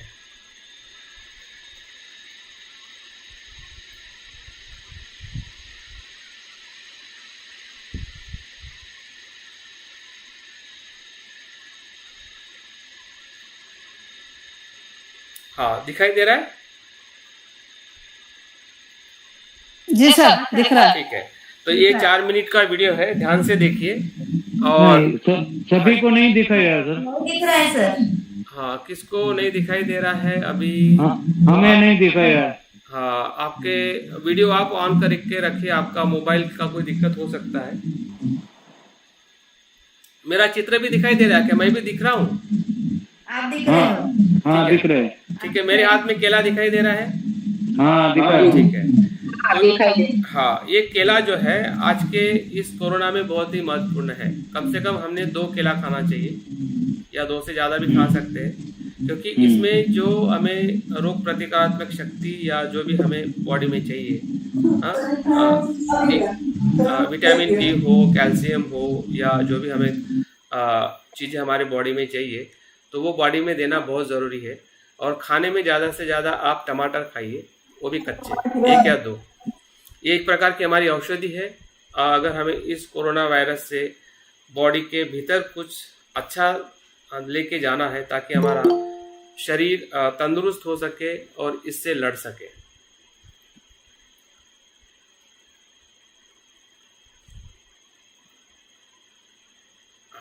देखिए ये अभी क्या हो रहा है, बाद में हम इसी का प्रयोग करेंगे। ये अभी वीडियो तो में चालू। चलिए हम शुरुआत से देखते हैं। जब हम भोजन को चबाते हैं, इसमें लार यानी कि सलाइवा मिल जाता है। देखिए सलाइवा सलाइवा और लार जो है वो तभी ज़्यादा मिल पाएगा कि जब आप उसको चबा चबा के खाओगे। अगर चबा के नहीं खाओगे तो उसके जो टुकड़े जो है वो ज़्यादा नहीं होंगे और फिर भीतर जाके वो टुकड़े जो है वो ज़्यादा उसका पचन नहीं हो पाता है। इसलिए वो चीज़ें जो बताई जा रही है उसको ध्यान से सुने और समझने का प्रयास लार करें। साबित करते हैं। सलाइवा में एंजाइम होते हैं जो कि स्टार्च का विखंडन करते हैं। स्टार्च एक तरह के कार्बोहाइड्रेट होता है। भोजन मुंह से लंबी नली नुमा रसिका से होकर आमाशय में पहुंचता है। आमाशय का भीतरी दीवार भी पाचक रस साबित करती है, जो प्रोटीन और फैट के पाचन में मदद करते हैं। लेकिन भोजन का आमाशय में पूरी तरह पाचन नहीं होता है। आमाशय से आधा पचा भोजन स्मॉल इंटेस्टाइन में चला जाता है। फिर स्मॉल इंटेस्टाइन में मौजूद पाचक रस भोजन का विखंडन करने लगते हैं। लिवर एक रसायन साबित करता है जिसे पित्त रस यानी कि बाइल जूस कहते हैं, जो फैट के पाचन में मदद करता है। लिवर एक भूरे रंग की ग्रंथि है जो पेट यानी कि एब्डोमेन के दाईं ओर होता है। इसके द्वारा साबित होने वाला बाइल जूस एक थैले जैसा अंग में संग्रहित रहता है जिसे गॉल ब्लैडर यानी कि पित्ताशय कहते हैं। इसके बाद ये जूस स्मॉल इंटेस्टाइन में चला जाता है। यहाँ पर एक और ग्रंथि होती है जो पाचक रस साबित करके पाचन में मदद करती है। इसे पैंक्रियास यानी कि अग्नाशय कहते हैं। पैंक्रियास एक बड़ी क्रीम कलर की ग्रंथि है जो आमाशय के ठीक नीचे होता है। अग्नाशय रस कार्बोहाइड्रेट्स और प्रोटीन्स पर क्रिया करता है और उन्हें सरल रूप में परिवर्तित कर देता है। पित्त रस अग्नाशय रस इंटेस्टाइन में इस छोटे से पाइपनुमा रास्ते से जाते हैं। इंटेस्टाइनल जूस और अग्नाशय रस में शर्करा या कार्बोहाइड्रेट्स, प्रोटीन और फैट्स को विघटित करने वाले एंजाइम्स होते हैं। पाचन स्मॉल इंटेस्टाइन में पूरा हो जाता है। पोषक तत्व स्मॉल इंटेस्टाइन की भीतरी दीवार द्वारा अवशोषित कर लिए जाते हैं, जो रक्त वाहिकाओं से भरी होती है। स्मॉल इंटेस्टाइन की भीतरी दीवार में उंगली के समान संरचनाएं होती हैं, ये बहुत महत्वपूर्ण है। ये जो आपका स्मॉल इंटेस्टाइन है या छोटी आंतली जो है, इसमें जो बैक्टीरिया बता रहे हैं, यही पूरे आपके जो आप खाना खाते हैं उसकी न्यूट्रिशंस को एब्जॉर्ब करता है और यही जो इसको कहते हैं गुड बैक्टीरियाज। ये जो गुड बैक्टीरियाज जो है जो उसको अगर आप अच्छा आहार दोगे तो वो गुड बैक्टीरियाज आपके पूरे इम्यून सिस्टम को स्ट्रांग करता है। अगर आपका खाना अगर अच्छा नहीं होगा तो ये जो बैक्टीरिया जो है ये विषाणु में परिवर्तित हो जाते हैं। ये अच्छे बैक्टीरियाज है कि आपके पूरे इम्यून सिस्टम तक ये उसको मिनरल्स को, विटामिन्स को लेके जाता है। आपके पूरे बॉडी में ले जाने वाला बैक्टीरिया ये है। तो ये इस बैक्टीरियाज को जो फूड जो पसंद है वो अच्छा फूड पसंद है। इसको अगर आप बुरा दोगे तो ये बुरा बर्ताव करेगा और पूरे शरीर को बुरा कर देगा, कोई बचा नहीं पाएगा हमें। तो ये आहार का सबसे महत्वपूर्ण जो हिस्सा है कि जहाँ पे आपका फूड जो है पूरी तरह से पचन हो जाता है। अगर वो जहरीला है तो वो जहरीला ले लेगा, अगर वो अच्छा है तो उसके जो अच्छे जो न्यूट्रिशंस है वो एब्जॉर्ब करेगा। ये ध्यान की प्रक्रिया जैसा है। जैसा हम ध्यान में अगर क्या कहते हैं हिंड्रेंस आते हैं, कामचंद आता है और हमारे पूरे ध्यान को करप्ट कर देता है। लेकिन अगर हम उससे सजग है, क्योंकि हिंड्रेंसेस इसलिए आ रहे हैं क्योंकि आपने जो 5 इंद्रियों से जो कुछ भी देखा है ध्यान के पहले, उसके भीतर जो डाला है वही तो आ रहा है। अगर वहीं पे अगर हम सजग बन जाएंगे हमारे 5 इंद्रियों पे, तो ऐसा आहर ही अंदर नहीं आएगा या कम से कम बुरा आएगा। तो आपके ध्यान के अंदर जब आप बैठोगे तो जो भी विषय में हम एकाग्र होना चाहते हैं, हम धीरे से एकाग्र होकर हम मन के गहराई में जा सकते हैं। तो ये एक प्रकार का ध्यान ही है। अगर हम ध्यान से अगर हम अपने भोजन को पसंद करेंगे तो ये जो बैक्टीरिया जो है वो पूरे शरीर को अच्छा करेगा। दूसरा, कोई भी आप इंजेक्शन लो, दवाई लो, वो पूरी तरह से शरीर से विपरीत है, क्योंकि इंजेक्शन दवाइयाँ हमारे शरीर के लिए 18वीं शताब्दी के बाद में आई है। हमारा शरीर की रचना हजारों करोड़ों साल से हो चुकी है, इसलिए हमारे शरीर में ही वो ताकत है, वो शक्ति है, वो तत्व है कि हमारे शरीर का भोजन और हमारा शरीर ही हमें तंदुरुस्त कर सकता है। और इसी अर्थ में हम स्वयं के स्वयं डॉक्टर हो सकते हैं। डॉक्टर का मतलब ये नहीं है कि हमें दवाइयाँ पता हो या सब कुछ हमें पता हो तब हम डॉक्टर बने। अगर हम शरीर के प्रक्रिया को, भोजन को भी समझ पाए कि भोजन कहाँ से आ रहा है, कहाँ पे जा रहा है और कैसे वो पचन हो रहा है और कौन सी बैक्टीरिया कौन सा कार्य कर रही है, इतना भी अगर हम जान पाए अपने जागृति से या सजगता से, तो मुझे लगता है कि हमें हम बीमार होने से हम अपने आप बचा सकते हैं। आगे देखिए। से रसांकुर यानी कि विली कहते हैं। प्रत्येक विलस में बहुत सारी रक्त वाहिकाएं होती हैं। देखिए, विली द्वारा पचे रक्त में हुए यही भोजन जाता का है, अवशोषण हो जाता है और भोजन विली से ब्लड वेसल्स में चला जाता है। देखिए, पचे हुए भोजन के अवशोषण के बाद भोजन का वह भाग जिसका पाचन नहीं हो पाता है, वो बाहर आता है। वह बृहदांत्र यानी कि लार्ज इंटेस्टाइन में चला जाता है। लार्ज इंटेस्टाइन इसमें से पानी अवशोषित कर लेता है। पानी के अवशोषण के बाद अपचित भोजन अर्ध ठोस यानी कि सेमी सॉलिड हो जाता है। लार्ज इंटेस्टाइन के अंत में स्थित थैली नुमा संरचना रेक्टम में जमा हो जाता है। इस अपचित भोजन अर्ध ठोस यानी कि सेमी सॉलिड को मल या फेसिस या स्टूल कहते हैं। समय समय पर ये फेकल मैटर एनस या गुदाद्वार द्वारा बाहर निकाल दिया जाता है।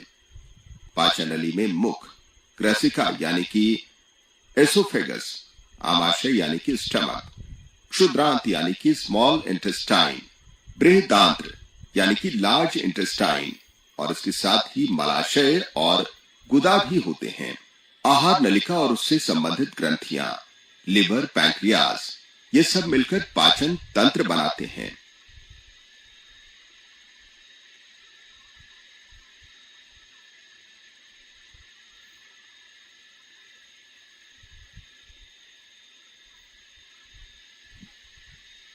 तो मुझे लगता है कि जो चीज़ आप देख पाए और समझ पाए, इसमें ये नहीं बताया गया है कि कौन सा फूड हमें खाना चाहिए और कैसे सजग रहना चाहिए। इसमें ये बताया गया है कि फूड खाने से हमारे शरीर में किस किस अंगों का उसमें इस्तेमाल होता है। डाइजेशन करने का मतलब पूरी सिस्टम उसमें दिखाई गई है कि आपके दांत, मुंह से लेके आपकी अन्न नलिका, फिर आपका जिसे हम पेट कहते हैं, पेट के बीच नीचे जो हमारा जो छोटी आंतली, बड़ी आंतली है, और उसके साइड में जो लीवर है, पेनक्रियास है, ये सब मिल के हमारा डाइजेशन सिस्टम एक दूसरे को हेल्प करता है, मदद करता है, जिसके वजह से हमारा जो भोजन जो है वो न्यूट्रिशंस में या पोषक तत्व में परिवर्तित होता है। अभी जैसे कि एक केला है, अभी ये तो केला सिर्फ केला है, ये न्यूट्रिशंस हमारे शरीर में कैसे बनता है ये केला तय नहीं करता है। ये आपका शरीर, आपका पाचन तंत्र पूरा वो संभाल लेता है। और एक केला अगर के जगह पे अगर ब्रेड है या चाय है या जो भी हानिकारक तत्व जो है, अगर हमें पता नहीं है तो इस केले की जगह पे हम ब्रेड भी खा सकते हैं।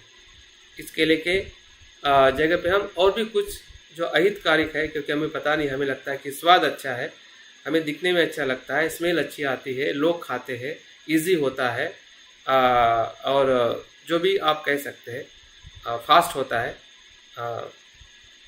अवेलेबल होता है, हाँ, तो हम वही फूड ले लेते हैं। हम पसंद नहीं करते कि मेरे शरीर में क्या मैं डाल रहा हूँ। तो अभी इसी को, आपके पास जो भी फल है उसको आप जागृति से देखिए। अभी हम प्रयोग करने वाले हैं। आप प्रयोग करने के लिए थोड़ा मन को शांत करें और अपने जो डाइजेशन सिस्टम है अपनी आँखों से देखें, जो अभी हमने देखी थी।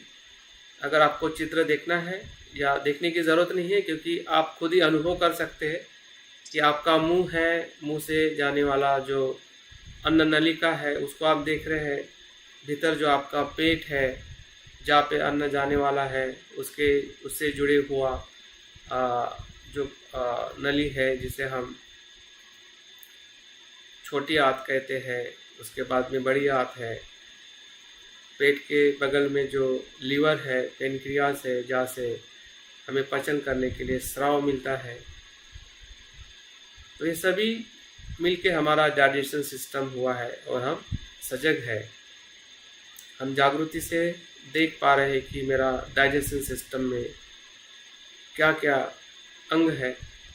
हम सजग है, सांस ले रहे हैं, छोड़ रहे हैं, उसमें भी एक प्रकार का बदलाव है हमारे शरीर में, हम महसूस कर रहे हैं। क्योंकि हमारी जागृति ही हमारे भोजन को पचाने के लिए अधिक मदद कर सकती है।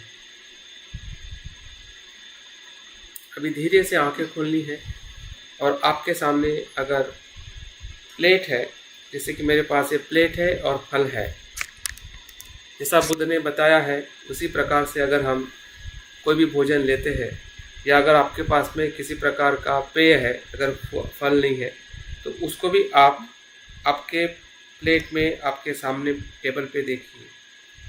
देखना एक अपने आप में ध्यान है, क्योंकि ये करते समय हम बिल्कुल सजग नहीं होते हैं। हम तुरंत प्लेट के सामने खाना खाने के लिए बैठ जाते हैं। हम सजग बिल्कुल नहीं होते हैं। हम देख ही नहीं पाते हैं कि उसका रंग क्या है, आकार क्या है, हम क्या खा रहे हैं, हम देखते नहीं हैं।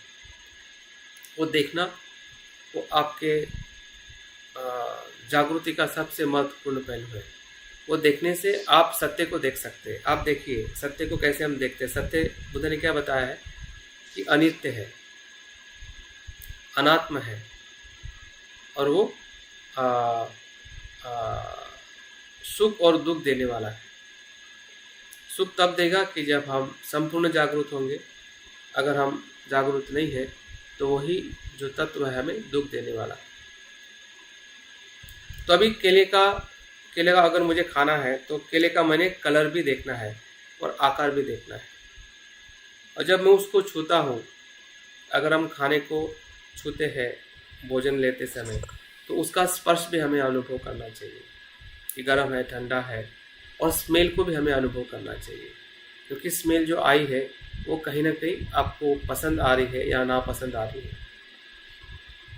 लेकिन हम सजग रहेंगे तो पसंद नापसंद से हम ऊपर उठ जाएंगे। हम सजग नहीं रहते हैं, इसलिए जो अच्छी आती है उसी स्वाद के वजह से या गंध की वजह से हम ज़्यादा खा लेते हैं।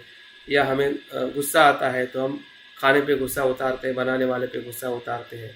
हमें पता ही नहीं चलता है कि स्मेल का अच्छे बुरे से कोई मतलब नहीं है। स्मेल तो आनी है, वो उसका स्वभाव है।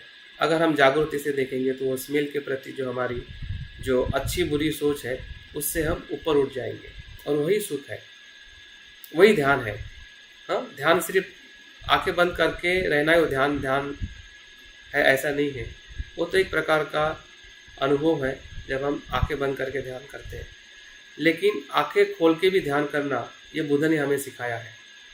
जब बुद्धत्व प्राप्त करने के बाद बुद्ध ने 45 साल तक आंखें खोल के ध्यान किया है, लोगों के हित और कल्याण के लिए। और हमें भी आंखें खोल के ध्यान करना है कि जब हम अपनी कोई भी कृति करते हैं चलना हो, बैठना हो, उठना हो, सोना हो या खाना हो। तो खाना सबसे बड़ी हमारी पूर्ति है, क्योंकि खाने के लिए ही हम सब कुछ करते हैं। आप कमाई किस लिए करते हो, आप घर किस लिए बनाते हो, आप सुख को कहाँ पे ज़्यादा प्राप्त करना चाहते हो। तो सबसे बड़ा सुख जो है, आनंद है, ये हमारा खाना है। और उसी खाने में हम आनंदित नहीं रहते हैं, ना ग्रहणशील रहते हैं, ना सुख का अनुभव करते हैं। तो हम कैसे आनंद, कैसा सुख होना चाहते हैं। तो सबसे पहले हमने उसका प्लेट में, शुद्ध प्लेट में उसको रखना है। प्लेट के प्रति हमें सजग होना है, और जो आहार हमारे प्लेट में आया है, उसके प्रति हमें सत्कार करना चाहिए। ये कहाँ से आया है, किसी हमारे घर के व्यक्ति ने दिया हुआ है, उसका हमने थैंक यू कहना चाहिए, उसका सत्कार करना चाहिए। और एक किसानों के वजह से, या जो भी इसमें मेहनत करने वाले जो लोग हैं, उसके वजह से आहार हमारे प्लेट में आया है। इसको एक कंपेशन कहते हैं, या एक पुण्यानुमोदन का भाव कहते हैं, कि जब तक ये भाव नहीं रहेगा तब तक उसकी जो भावनिक जो असर जो है हमारे शरीर में, एक इम्यूनिटी बढ़ाने के लिए मदद की ज़रूरत है। अगर हम ऐसे ही खाना खाएंगे तो हमारा मन भी ऐसे ही बनेगा, और वैसे ही हमारे शरीर पे असर होगी। अगर हम रोग मुक्ति के लिए अगर हम ये ध्यान कर रहे हैं कि ये जो मेरा भोजन है मेरे रोग मुक्ति का कारण बने, ये सिर्फ आहार करने से नहीं होगा, बल्कि उसके पीछे जो पूरा तंत्र है या पूरा सिस्टम है, उसको भी हमें समझना पड़ेगा। तो आप देखिए कि आपके पास में जो भी फल है उसको आप देख रहे हैं और थैंक्स कह रहे हैं, जहाँ से भी, जिस लोगों की वजह से वो भोजन आपके पास में आया है या फल आया है। फिर उसका आकार देखिए कि किस प्रकार का आकार है। अभी देखिए कि जैसे जैसे आप खाओगे वो आकार नष्ट हो जाएगा। अभी मैंने केले को पकड़ा और देखा कि इसका कलर पीला है, और थोड़ा इस पर बहुत सारे छटाएँ हैं, और मैंने हाथ से पकड़ने के बाद उसका स्पर्श भी हुआ है। स्पर्श के प्रति भी मैं जागरूक हुआ हूँ, और उसके आकार के प्रति जागरूक हुआ हूँ। और मुझे ये भी पता है कि इस केले के अंदर क्या तत्व है, क्या पोषण तत्व है, उसके प्रति भी हमें जागरूक होना चाहिए कि हम सही में जो खा रहे हैं वो किस तत्व से बना हुआ है, कि जो मेरे शरीर में उपयोगी होने वाला है। इसको धीरे धीरे मैं खोल रहा हूँ, देख रहा हूँ, और आनंदित भी हो रहा हूँ, क्योंकि ये मेरे शरीर में बहुत कुछ सुख देने के लिए या रोग को मुक्त करने के लिए उपयोगी है। अभी जैसा मैं खा रहा हूँ तो मुझे ये भी पता है कि मेरा डाइजेशन सिस्टम किस प्रकार से काम करने वाला है। मुंह खोला,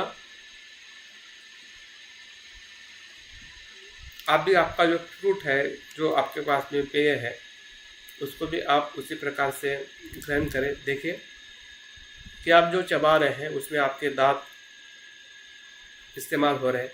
पहले आपकी भावना थी कि आप सभी के प्रति कृतज्ञ थे, वो आपकी भावना, और ये भोजन आप जब दांतों में चबा रहे हैं तो जो आपकी लाड़ है वो आप पे काम कर रही है, और उसके पीछे जो एक ग्रंथि होती है कि लाड़ को निर्माण करती है, ताकि आपकी जो खाया हुआ जो भोजन है दांत के अंदर ही वो एक पानी की तरह, या उसका जो पचन है वो वैसे शुरुआत हो जाए।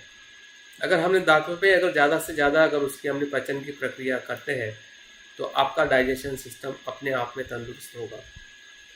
और यहीं पे हमने गलती कर दी कि हम कौन सा पदार्थ कैसे खा रहे हैं और किस भावना से खा रहे हैं। भावना बहुत महत्वपूर्ण है।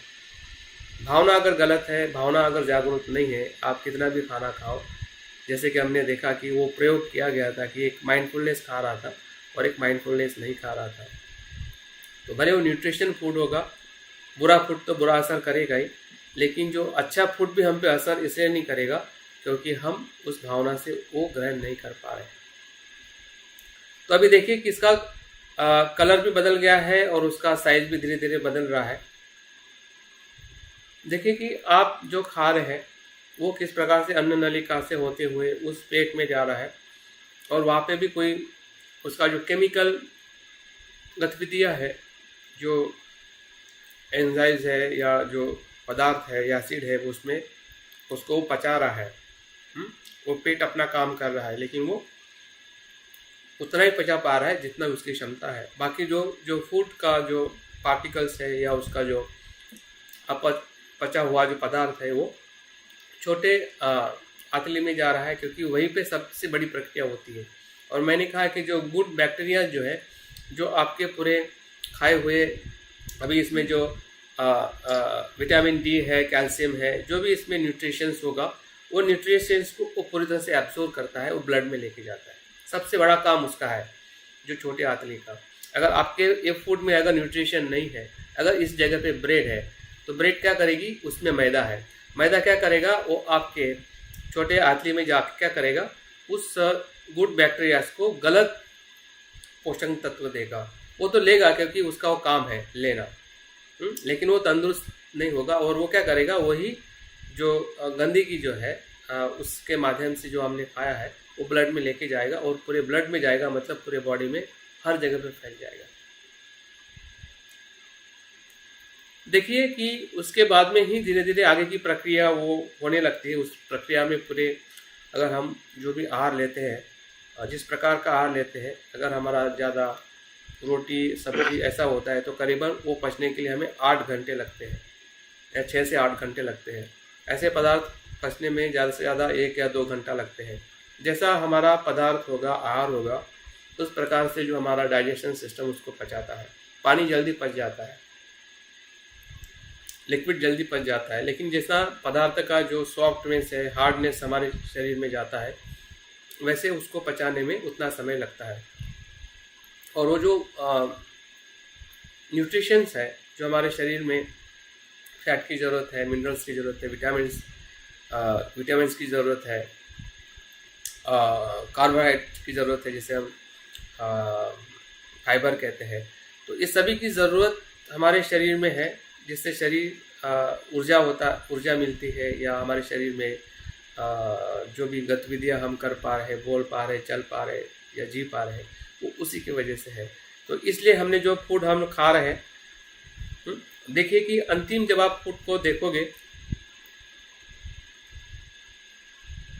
तो फूड का आकार ही नहीं है। तो क्या हुआ, जो चीज़ पहले थी उसका परिवर्तन हो चुका है या हो रहा है। किसमें परिवर्तन हो रहा है? धातु में परिवर्तन हो रहा है। पहले जो दूसरे स्वरूप में था, एक फिजिकल स्वरूप में था, वो फिजिकल स्वरूप में नहीं है। अभी क्या हो, केमिकल स्वरूप में परिवर्तित हो गया है। उसका धातु बन रहा है, उसकी ऊर्जा बन रही है, जो हमारे शरीर में मदद करने वाली है। तो देख सकते हैं कि जो परिवर्तन का जो सिद्धांत है, या जिसे हम प्रतीत समुत्पाद कहते हैं, अनित्य कहते हैं, हम मन से देख रहे हैं कि अनित्य क्या है, लेकिन हम खाने से भी देख सकते हैं। ऐसे बहुत सारे बुद्ध के समय में उदाहरण मिले हैं, या है कि लोग पैर धोते धोते बुद्धत्व प्राप्त किए, पानी को देखते देखते। लोगों ने फूल देखते देखते बुद्धत्व को प्राप्त किए। बहुत सारी महिला है कि चपाती पकाते पकाते जल गई, और उसको बाद अनुभव हो गया कि यह अनित्य है। तो अनित्य को देखना, ये सिर्फ ध्यान की प्रक्रिया में ही हमें पता चलता है, ऐसा बुद्ध का कहना बिल्कुल नहीं है। ध्यान हमको बिल्कुल करना है। ध्यान का अर्थ ये नहीं कि आंखें बंद करके ध्यान करना है। जब हम आंखें बंद करते हैं तो हम जागरूक होते हैं, मतलब जागरूकता से देखना ही ध्यान है। भले आप आंखें बंद करके रहो, या बैठे रहो, या चलते रहो, जब हम इरियापत में देखेंगे तो हमें हर जगह पे बुद्ध ने ध्यान को या जागृति को महत्व दिया है, और जागृति से देखना ही ध्यान है। फिर आपका जागृति से खाना, ताकि आप आपके जो अहित और हितकारिक भोजन है, संतुलित भोजन है, उसको आप पसंद करें, क्योंकि सभी का संतुलन भोजन अपने शरीर के अनुसार और आपका जो आवक है उसके अनुसार हो सकता है। अगर मैं बताऊंगा कि सभी को केला खाना चाहिए, लेकिन हो सकता है कि सभी के पास पैसा ना हो कि केला खरीदे, हो सकता है कि मार्केट में ना मिले, हो सकता है कि बहुत सारी हमारी कमजोरियाँ या परिस्थितियाँ अलग अलग हो सकती हैं। तो मैं ये नहीं कहूँगा कि सभी के लिए ऐसा ही है। आपके अनुकूल और आपके क्षमता के आधार पे आपका आहार, आपकी जो ज़रूरत है वो आपको बताएगी कि मैं कितना पैसा खर्चा कर सकता हूँ। जो पैसा मेरा दवाई में जा रहा है, अगर उस दवाई को अगर मैं रोकूँ तो बहुत सारा पैसा बच सकता है, और हमने वही किया। मेरा पैसा दवाई में जाता था, वही पैसा मैं अभी फ्रूट में है, ड्राई फ्रूट में इस्तेमाल कर रहा हूँ, ताकि मैं अपने शरीर को तंदुरुस्त कर सकूँ। अगर आपके पास पैसा कम है तो कम पैसे में भी जो सीजनेबल चीज़ें हैं, जो आपको सरलता से प्राप्त होती है, सस्ती होती है, जैसे नींबू सरलता से प्राप्त होता है, हनी है, हाँ, क्या है, फ्रूट्स है, वेजिटेबल्स है, जो हमें रोज़ के जीवन में हम इस्तेमाल करते हैं, लेकिन हमें ये पता नहीं है कि उसका न्यूट्रिशंस कैसे होता है, कैसे शरीर में उपजता है और हमारे शरीर में क्या होता है, उसके बारे में हम सजग नहीं है। हमारी भावनाओं के साथ हम भोजन नहीं लेते हैं, हम जागृति से भोजन नहीं लेते हैं। तो मुझे लगता है कि ये जो प्रयोग हमने माइंडफुलनेस ईटिंग का हमने किया है, तो वैसे ही हमारे पास अगर जल है तो जल को भी हमने उसी प्रकार से जागृति से एक एक घोट पी कर शांति से उसका अनुभव करते हुए हमने जल को भी, या हमारे पास जो भी पेय है, ड्रिंक्स, सॉफ्ट ड्रिंक्स नहीं, जैसे मैंने कहा कि ये तो सबसे पहले हमने बदलाव करना है हमारे भोजन के सूची में, हमारे किचन में। या अगर किचन में बदलाव करना कठिन है तो कम से कम स्वयं के पसंदगी में बदलाव करें कि मैं आज से इस चीज़ को नहीं लूँगा। अगर जो लोग चाय ले रहे हैं, रोज़ चाय ले रहे हैं, वो चाय आपके पूरे एसिडिटी को बढ़ा के सभी प्रॉब्लम की जड़ चाय है। अगर आप चाय को छोड़ सके या कम कर सके और उसके बदले अगर हर्बल टी या ग्रीन टी है, उसको अगर आप ले सकें, तो निश्चित ही है आपके पचन में, आपके डाइजेशन में आप बहुत कुछ बदलाव कर सकते हैं। और वही बदलाव ही एक प्रकार का स्मृतिपूर्वक भोजन है। अगर हम बदलाव नहीं करते हैं, इसका मतलब हम स्मृतिमान नहीं है, इसका मतलब हम अपने स्वाद के गुलाम हैं। जिस प्रकार से वो शाहमृग गुलाम हुआ है और अपने अस्तित्व को खो दिया है, और हम भी अपने स्वास्थ्य के अस्तित्व को हम खो सकते हैं। अगर हम स्वाद की तृष्णा पे अगर कार्य नहीं करेंगे तो हमें भोजन की पसंदगी हम कर नहीं पाएंगे, और भोजन की सही पसंदगी नहीं होगी तो हमारा डाइजेशन सिस्टम जो हमें दुख देगा या शरीर को पूरी तरह से बर्बाद करेगा, उसका कोई दूसरा जिम्मेदार नहीं है। हम स्वयं जिम्मेदार हैं, और स्वयं जिम्मेदारी लेते हैं, उसी का नाम अत्यधिक प्रभाव है, उसी का नाम स्वयं का स्वयं डॉक्टर बोला है। तो मैं उम्मीद करता हूँ कि आज का जो ध्यान सत्र जो हमने प्रैक्टिकल और प्रायोगिक हमने देखा है, इसका आप ज़रूर आपके नाश्ते के समय या आप भोजन करोगे उसका आप ज़रूर प्रयोग करके प्रयास करिए, और कम से कम खुद के लिए। आपको सभी से अपेक्षा मत रखिए कि सभी लोग आपके साथ में हो या इस प्रकार से करें, क्योंकि आप जब अनुभव से पसार होगे आपको पता चलेगा, लोग आपको देखेंगे, आपके घर के लोग, तो निश्चित ही है वो भी आपको पूछेंगे, वो आप उनको बताओगे, तो वो भी अपने खान पान में, अपने विचारों में, अपने भावना में बदलाव करेंगे। तो आपका आचरण ही लोगों को बदल सकता है। हम लोगों को, हमारे घर के परिवारों को हम ज़बरदस्ती करके या प्रभाव नियंत्रित करके हम बदलाव नहीं कर सकते।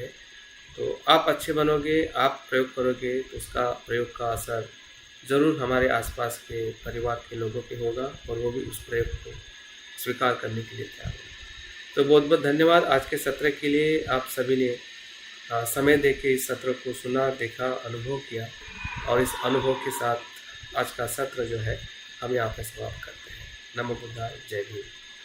और फिर से मैं विनती करता हूँ जिन लोगों ने इस एकेडमी को आर्थिक जो योगदान दिया है, दान दिया है, उनका मैं पुण्यानुमोदन करता हूँ, धन्यवाद करता हूँ आपके कुशल कर्म के लिए।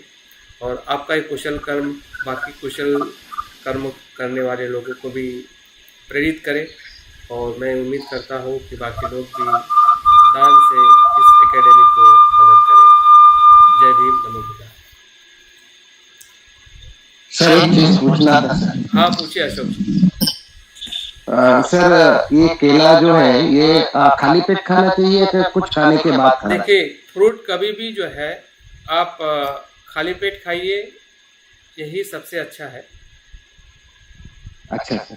हाँ, और शाम के समय में खा सकते हैं, दोपहर के समय में खा सकते हैं, जब आपका पेट खाली हो।